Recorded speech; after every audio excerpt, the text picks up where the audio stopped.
कमल, उत्पल तथा मत्स्यों से परिपूर्ण पंपा सरोवर के पास पहुंचने पर वहां के रमणीय दृश्यों को देखकर राम को फिर सीता का स्मरण हो आया और वे पुनः विलाप करने लगे। उन्होंने लक्ष्मण से कहा, हे सौमित्र, इस पंपा सरोवर का जल वैदुर्यमणि के समान स्वच्छ है, श्याम है। इसमें खिले हुए कमल पुष्प और क्रीड़ा करते हुए जल पक्षी कैसे सुशोभित हो रहे हैं। चैत्र माह ने वृक्षों को पल्लवित कर फूलों और फलों से समृद्ध कर दिया है। चारों ओर मनोहर सुगंध बिखर रही है। यदि आज सीता भी अपने साथ होती तो इस दृश्य को देखकर उसका हृदय कितना प्रफुल्लित होता। ऐसा प्रतीत होता है कि वसंत रूपी अग्नि मुझे जलाकर भस्म कर देगी। हाँ सीते, तुम न जाने किस दशा में रो रो कर अपना समय बिता रही होगी। मैं कितना अभागा हूँ कि तुम्हें अपने साथ वन में ले आया, परंतु तुम्हारी रक्षा न कर सका। हाँ, पर्वत शिखरों पर नृत्य करते हुए मोरों के साथ कामातुर हुई मोरनियां कैसा नृत्य कर रही हैं। हे लक्ष्मण, जिस स्थान पर सीता होगी, यदि वहाँ भी इसी प्रकार वसंत खिला होगा तो वह उसके विरह विदग्ध हृदय को कितनी पीड़ा पहुँचा रहा होगा। वह अवश्य ही मेरे वियोग में रो रो कर अपने प्राण दे रही होगी। मैं जानता हूँ, वह मेरे बिना पानी से बाहर निकली हुई मछली की भांति तड़प रही होगी। उसकी वही दशा हो रही होगी जो आज मेरी हो रही है, अपितु मुझसे अधिक ही होगी, क्योंकि स्त्रियां पुरुषों से अधिक भावुक और कोमल होती हैं। ये संपूर्ण दृश्य इतना मनोरम है कि यदि सीता मेरे साथ होती तो इस स्थान को छोड़कर मैं कभी अयोध्या न जाता, सदैव उसके साथ यही रमन करता। किंतु ये तो मेरा स्वप्न मात्र है। आज तो यह अभागा प्यारी सीता के वियोग में वनों में मारा मारा फिर रहा है। जिस सीता ने मेरे लिए महलों के सुखों का परित्याग किया, मैं उसी की वन में रक्षा नहीं कर सका। मैं कैसे ये जीवन धारण करूं? मैं अयोध्या जाकर किसी को क्या बताऊंगा? माता कौशल्या को क्या उत्तर दूंगा? मुझे कुछ सुझाई नहीं देता। मैं इस विपत्ति के पहाड़ के नीचे दबा जा रहा हूँ। मुझे इस विपत्ति से छुटकारे का कोई उपाय नहीं सूझ रहा है। मैं यही पंपासर में डूबकर अपने प्राण दे दूंगा। भाई लक्ष्मण, तुम अभी अयोध्या लौट जाओ। मैं अब जनकनंदिनी सीता के बिना जीवित नहीं रह सकता। बड़े भाई की ये दशा देखकर लक्ष्मण बोले, हे पुरुषोत्तम राम, आप शोक न करें। हे तात रघुनंदन, आप यदि रावण पाताल में या उससे भी अधिक दूर चला जाए तो भी वह अब किसी भी तरह से जीवित नहीं रह सकता। आप पहले उस पापी राक्षस का पता लगाइए, फिर वह सीता को वापस करेगा या अपने प्राणों से हाथ धो बैठेगा। आप तो अत्यंत धैर्यवान पुरुष हैं। आपको ऐसी विपत्ति में सदैव धैर्य रखना चाहिए। हम लोग अपने धैर्य, उत्साह और पुरुषार्थ के बल पर ही रावण को परास्त करके सीता को मुक्त करा सकेंगे। आप धैर्य धारण करें। लक्ष्मण के इस प्रकार से समझाने पर अत्यंत संतप्त राम ने शोक और मोह का परित्याग करके धैर्य धारण किया। वे पंपा सरोवर को लांघ कर आगे बढ़े। चलते चलते जब वे ऋषिमुख पर्वत के निकट पहुंचे तो अपने साथियों के साथ उस पर्वत पर विचरण करने वाले बलवान वानरराज सुग्रीव ने इन दोनों तेजस्वी युवकों को देखा। इन्हें देखकर सुग्रीव के मन में शंका हुई और उन्होंने अपने मंत्रियों से कहा, निश्चय ही वाली ने इन दोनों धनुर्धारी वीरों को छद्मवेश में भेजा है। भयभीत होकर सुग्रीव अपने मंत्रियों के साथ ऋषिमुख पर्वत के शिखर चले गए। सुग्रीव को इस प्रकार चिंतित देखकर वाक्पटु हनुमान बोले, हे वानरादित्य, वाली तो शापवश यहाँ आ ही नहीं सकता, आप सहसा ऐसे चिंतित क्यों हो रहे हैं? हनुमान के प्रश्न को सुनकर सुग्रीव बोले, मुझे ऐसा प्रतीत होता है कि ये दोनों पुरुष वाली के भेजे हुए गुप्तचर हैं और तपस्वियों का भेष धारण करके हमारी खोज में आए हैं। हमें इनकी ओर से निश्चिंत नहीं होना चाहिए। हनुमान, तुम वेश बदल कर इनके पास जाओ और इनका संपूर्ण भेद ज्ञात करो। यदि मेरा संदेह ठीक हो तो शीघ्र इस विषय में कुछ करना।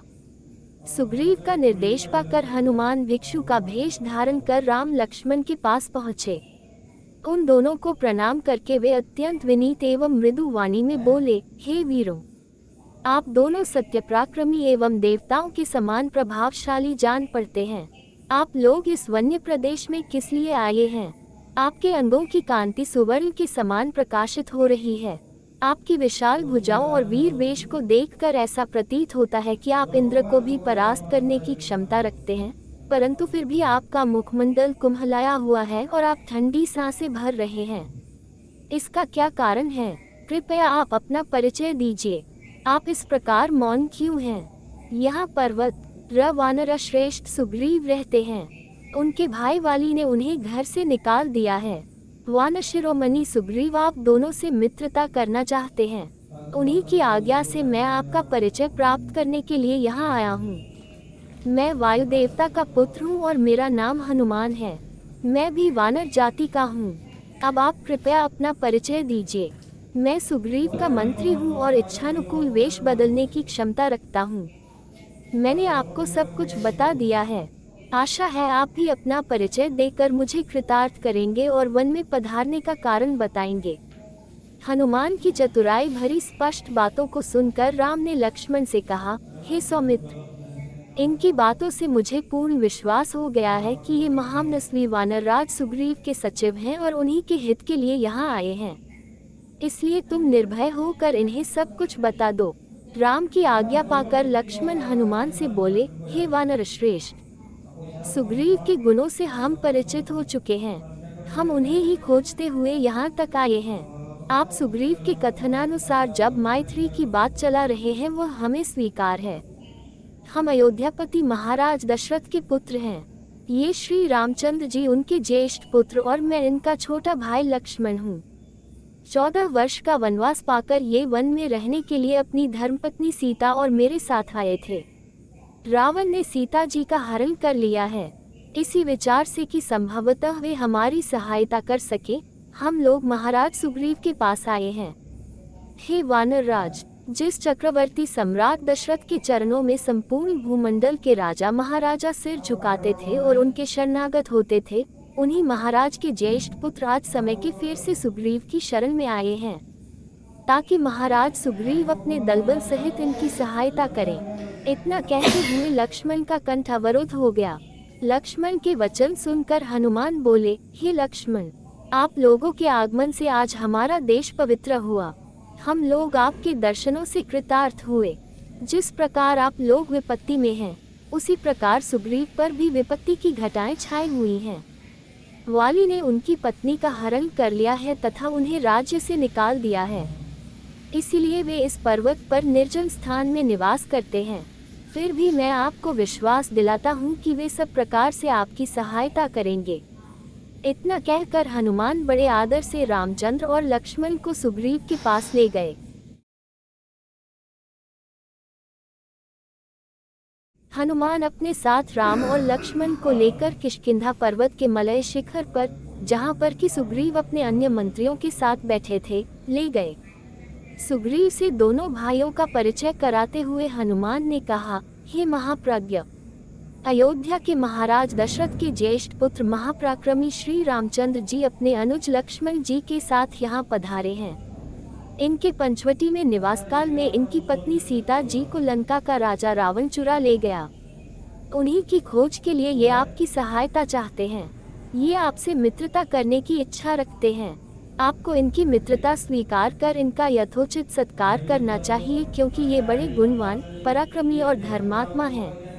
ये दोनों हमारे लिए परम पूजनीय हैं। राम और लक्ष्मण का परिचय पाकर प्रसन्नचित सुग्रीव बोले, हे प्रभु, आप धर्मज्ञ, परम तपस्वी और सब पर दया करने वाले हैं। आप नर होकर भी मुझ वानर से मित्रता कर रहे हैं, यह मेरा परम सौभाग्य है। आपकी मित्रता से मुझे ही उत्तम लाभ होगा। मेरा हाथ आपकी मैत्री के लिए फैला हुआ है। आप इसे अपने हाथ में लेकर परस्पर मैत्री का अटूट संबंध बना दें। सुग्रीव के वचन सुनकर राम ने अत्यंत प्रसन्न होकर सुग्रीव के हाथ को अपने हाथ में लिया, फिर प्रेम पूर्वक सुग्रीव को छाती से लगा लिया। हनुमान ने भिक्षु रूप त्याग कर अग्नि प्रज्वलित की। राम और सुग्रीव ने अग्नि की प्रदक्षिणा कर मैत्री की शपथ ली और दोनों एक दूसरे के मित्र बन गए। इसके पश्चात राम और सुग्रीव अपने अपने आसनों पर बैठकर परस्पर वार्तालाप करने लगे। सुग्रीव ने कहा, हे राम, मेरे ज्येष्ठ भ्राता वाली ने मुझे घर से निकालकर मेरी पत्नी का अपहरण कर लिया है और मेरा राज्य भी मुझसे छीन लिया है। वह अत्यधिक शक्तिशाली है। मैं उससे भयभीत होकर ऋषिमुख पर्वत के इस मलयगिरी प्रखंड में निवास कर रहा हूँ। आप अत्यंत पराक्रमी और तेजस्वी हैं। आप मुझे अभय दान देकर वाली के भय से मुक्त करें। सुग्रीव के दीन वचन सुनकर राम बोले, हे सुग्रीव, मित्र तो उपकार रूप फल देने वाला होता है। मैं अपने तीक्ष्ण बाणों से तुम्हारी पत्नी के हरण करने वाले वाली का वध कर दूंगा। अब तुम उसे मरा हुआ ही समझो।